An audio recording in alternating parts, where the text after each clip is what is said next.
진화론 일부에서 우리는 생명체의 구조가 미리 설계된 것이 아닌 돌연변이와 자연선택의 축적에 따른 결과임을 확인했다.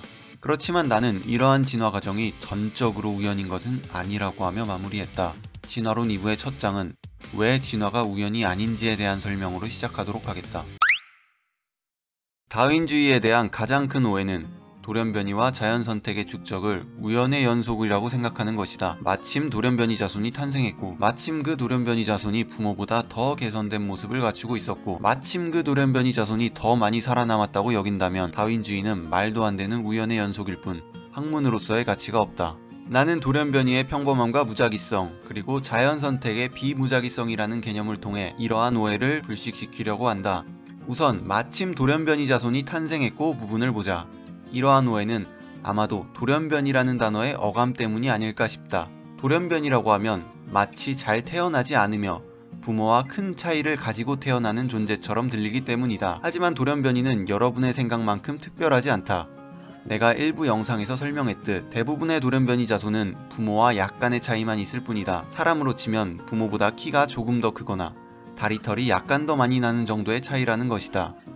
이 정도의 차이를 가진 자손이 태어나는 것에 대해 놀라워하는 사람은 아마 없을 것이다. 따라서 돌연변이는 두 가지 점에서 매우 평범하다.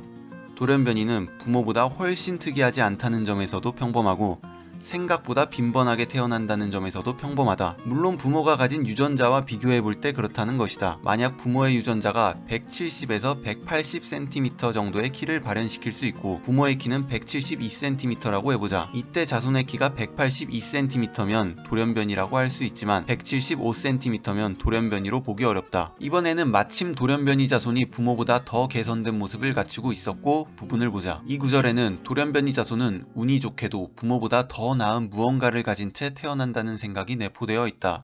하지만 돌연변이는 항상 좋은 방향으로 일어나지 않는다. 치타의 돌연변이 자손이 항상 부모보다 더 빠른 것도, 매의 돌연변이 자손이 항상 부모보다 더 시력이 좋은 것도 아니다. 돌연변이 자손은 오히려 더 느릴 수도, 더 시력이 안 좋을 수도 있다. 이는 우리의 주변만 보아도 쉽게 확인할 수 있다. 부모보다 덜 잘생긴 자손, 부모보다 운동신경이 덜 좋은 자손이 존재하지 않는다고 생각하는 사람은 아마 없을 것이다. 이렇게 돌연변이는 개선을 향하지 않는다는 점에서 무작위적인 과정이다. 이때 무작위적이라는 것은 예측할 수 없다는 점에서 우연의 요소가 분명히 있다. 하지만 진화에 있어 우연은 이것이 마지막이다. 돌연변이는 무작위적일지 몰라도 선택은 전혀 그렇지 않다. 자연 선택은 우연이 아니다. 오직 생존에 더 적합한 돌연변이만이 자연에서 살아남아 자신의 유전자를 전달할 수 있다.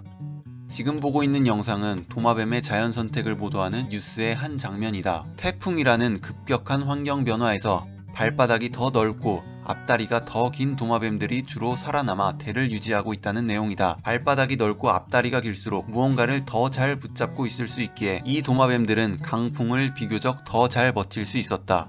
그리고 이렇게 살아남은 도마뱀들이 계속해서 자손을 만들었기 때문에 태풍이 지나간 일대의 도마뱀들은 대부분 발바닥이 더 넓고 앞다리가 긴 모양을 하고 있게 됐다. 또 다른 자연선택의 사례를 보자. 아마 자연선택을 입증하는 사례 중 가장 유명한 것은 버나드 캐틀웰의 나방 연구일 것이다. 원래는 색이 밝은 편인 비스톤 베툴라리아라는 나방은 어두운 개체가 밝은색 개체보다 약간 더 강한 편이지만 환경오염이 없는 시골에서는 어두운색 개체가 드물다. 어두운색 개체는 새의 눈에 잘 띄어 금방 잡아먹히기 때문이다. 하지만 산업화로 나무 둥치가 검게 변한 지역에서는 어두운색 개체가 밝은색 개체보다 눈에 잘 안 띄어 잡아먹힐 확률이 줄어든다. 그 결과 어두운색 개체는 19세기부터 산업화된 지역을 중심으로 그 수가 증가해 엄청난 수적 우위를 차지하게 됐다. 이 사례에 대해 산업혁명 이후에 새롭게 나타난 돌연변이의 자연선택이 작용한 것으로 잘못 알고 있는 사람이 많다. 하지만 어두운 개체는 이전에도 항상 존재했다. 이들은 오래 살지 못했을 뿐이다. 대부분의 돌연변이 개체와 마찬가지로 이들 역시 반복적으로 나타났지만 어두운색 개체는 항상 빨리 잡아먹혔다. 그러다 산업혁명이 일어나고 환경이 바뀌자 어두운 색이 효과가 있게 됐고 남아있던 소수의 어두운색 개체가 자연선택을 받은 것뿐이다. 이처럼 자연선택은 생존에 대한 적합성이라는 분명한 지침이 있기 때문에 무작위적이지 않다. 그런데 점진적 진화를 인정한다 하더라도 중간 단계에 대한 의문은 여전히 남는다. 코끼리를 예를 들어보자. 현재의 긴 코끼리 코는 사람의 손과 같은 역할을 하며 코끼리에게 매우 유용하다. 하지만 다윈주의적 접근에 따르면 코끼리가 지금의 긴 코에 이르기까지는 뼈가 길어지고 근육이 두꺼워지고 신경이 복잡하게 분할되는 점진적인 과정이 분명 있었을 것이다. 코가 어중간한 길이었을 때는 짧은 코보다 효율이 더 떨어지지 않았을까? 중간 단계의 코에서는 근육과 신경 발달이 덜 되어 물건을 집을 수 없었을 뿐 아니라 무겁고 거추장스럽기만 하여 오히려 생존에 방해되지 않았을까? 점진적 진화의 결과는 그럴듯하더라도 그 중간 단계의 어설픈 유용함은 어떻게 설명할 것인가? 이에 대한 답은 명확하다. 코끼리는 진화 과정에서 코의 길이가 1cm만 더 길어져도 그 코가 더 유용했다. 만약 어중간한 길이의 코가 효율이 더 떨어졌다면 절대 코끼리의 코는 지금처럼 진화하지 않았을 것이다. 모든 중간 단계에서 이전보다 길어진 코가 유용해야 한다는 것은 동일한 목적에 유용해야 한다는 뜻이 아니다. 처음에는 길어진 코가 물건을 짚는 것과 전혀 상관없는 장점을 갖고 있었을지도 모른다. 어쩌면 처음에는 코끼리 따찌처럼 냄새를 맡는데 유용했을지도 모른다. 아니면 코끼리 물범처럼 소리의 울림이 좋아졌을 수도 있다. 전적응은 애초 다른 목적에 사용되던 기관이 진화 과정을 거쳐 나중에 새로운 목적에 쓰이는 경우를 가리킨다. 이 명쾌한 개념은 종종 진화의 기원을 찾지 못해 애를 먹고 있을 때 구원의 손길을 내민다. 오늘날 호저의 가시는 무시무시한 무기이다. 이 가시는 갑자기 생겨난 게 아니다. 털이 변형되어 보온이라는 원래 목적과는 전혀 다른 목적에 전적응한 것이다. 포유류의 냄새샘도 마찬가지다. 신비스러워 보이는 그 냄새샘들도 현미경으로 들여다보면 더 작은 땀샘들이 변형된 것이라는 사실을 알 수 있다. 땀샘은 땀을 분비하여 체온을 조절하는 냄새샘과는 전혀 다른 목적을 가지고 있다. 이처럼 전적응은 진화 과정에서 매우 흔한 현상이다. 손으로서의 유용성은 코끼리 코가 상당히 짧았던 진화 과정의 비교적 초기에 나타났을 가능성도 있다. 코를 이용해 나뭇잎을 잡아 입으로 가져가는 맥을 볼 때 이런 추측도 일리가 있다. 코끼리 코가 전적응 과정을 거쳤건 초기부터 손의 기능을 가졌었건 확실한 건 코가 조금씩 길어질 때마다 이전보다 더 유용했다는 것이다. 점진적 진화에 있어 중간 단계는 절대 불안정한 과도기가 아니다. 그런데도 점진적 진화에 대한 근본적인 의문이 하나 남는다. 코끼리 코가 단번에 불쑥 길어질 수는 없었을까? 왜 굳이 점진적으로 진화할까? 몇십만 년은 좋게 지나야 티가 날 만큼 천천히 진화가 이루어지는 것보다 바로 다음 세대에서 빠르게 진화가 이루어지는 게 더 좋지 않을까? 이러한 질문에 대해서는 두 가지 답변이 필요하다. 첫째는 큰 규모로 일어나는 돌연변이인 대돌연변이가 실제로 일어날 수 있는가에 대한 답변이고, 두 번째는 대돌연변이에 따른 급격한 변화가 생명체에게 더 유리한가에 대한 답변이다. 일단 첫 번째 질문에 대한 답변은 일어날 수 있다이다. 대돌연변이는 정말로 일어난다. 이 사진은 캐나다의 한 정원에서 발견된 두꺼비의 사진이다. 이 두꺼비의 머리에는 어디에도 눈이 없다. 눈은 두꺼비가 입을 벌리면 확인할 수 있다. 보통 사람들은 이러한 모습을 한 동물을 기형동물이라고 부르지만 급격하게 모습이 바뀌었다는 점에서 이는 대돌연변이의 예라고 할 수 있다. 대돌연변이는 사람에게도 나타난다. 외소증의 일종인 연골무형성증이 생기면 팔다리의 뼈가 극심하게 짧아져 키가 작고 기형적인 신체 비율을 갖게 된다. 연골무형성증 유전자는 보통 한쪽 부모로부터 유전되지만 아주 드물게는 돌연변이에 의해 저절로 발생하기도 한다. 대돌연변이의 가능성을 확인했다면 이제 다음 질문으로 넘어가 보자. 대돌연변이에 따른 급격한 변화가 생명체에게 더 유리할까? 아마 위의 두 사례를 보면 아니다라고 쉽게 짐작할 수 있을 것이다. 하지만 이 영상을 보고 있는 일부 예리한 사람들은 이에 대해 이의를 제기할 것이다.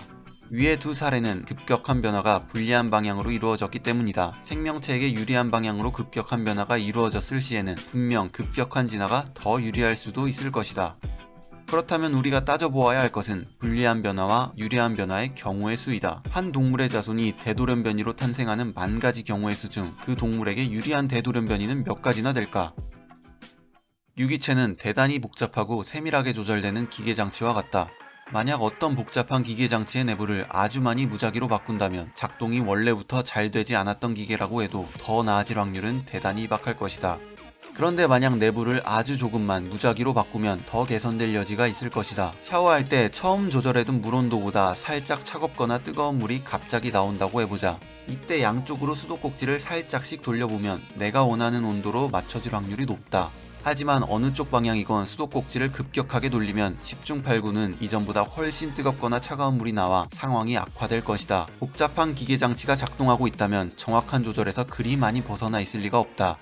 이 상황에서는 정확하게 조절할 방법보다 잘못 조절할 방법이 훨씬 더 많다. 자손을 만들 수 있는 상태에 도달한 것만으로도 생명체는 이미 꽤 성공하였다. 지금 생존해 있는 모든 생명체는 이미 잘 작동하고 있는 기계장치이다. 이미 상당히 성공한 상태에서 굳이 무작위로 큰 변화를 일으킬 이유가 있을까? 갑자기 운석이 떨어져 먼지에 햇빛이 가려진다던가 핵전쟁으로 방사능 오염이 심각해지는 등 환경에 급격한 변화가 생기면 큰 변화를 일으키는 게 유리할지도 모른다. 어차피 지금 상태를 유지해서는 당장 살아남을 수 없기 때문이다. 이때는 급격한 변화라는 도박을 해볼 만하다. 어쩌면 대돌연변이로 인해 비특수를 훨씬 잘하는 광세포가 장착된 자손이 태어날 수도 있고 방사능에 면역이 된 피부를 가진 자손이 태어날지도 모른다. 이러한 특수한 상황을 제외하고는 보통 자손은 부모가 성공했던 환경이 거의 그대로인 상태에서 태어난다. 이미 성공한 환경에서는 약간의 실패할 가능성을 담보로 조금 더 성공할 방법을 모색하는 게 현명하다. 이어지는 영상에서는 불가능한 산의 가장 아찔한 봉우리들을 자세히 살펴볼 것이다. 바로 날개와 눈이다. 이 봉우리들은 특히나 더 험준한 까닭에 창조론자들의 사랑을 듬뿍 받고 있다. 반쪽짜리 날개가 도대체 무슨 쓸모가 있었을까? 눈은 모든 부분이 제자리에 있지 않으면 결코 작동하지 않는데 어떻게 점진적으로 진화했다는 말인가? 이에 대한 해답은 이어지는 영상들에서 확인하길 바란다.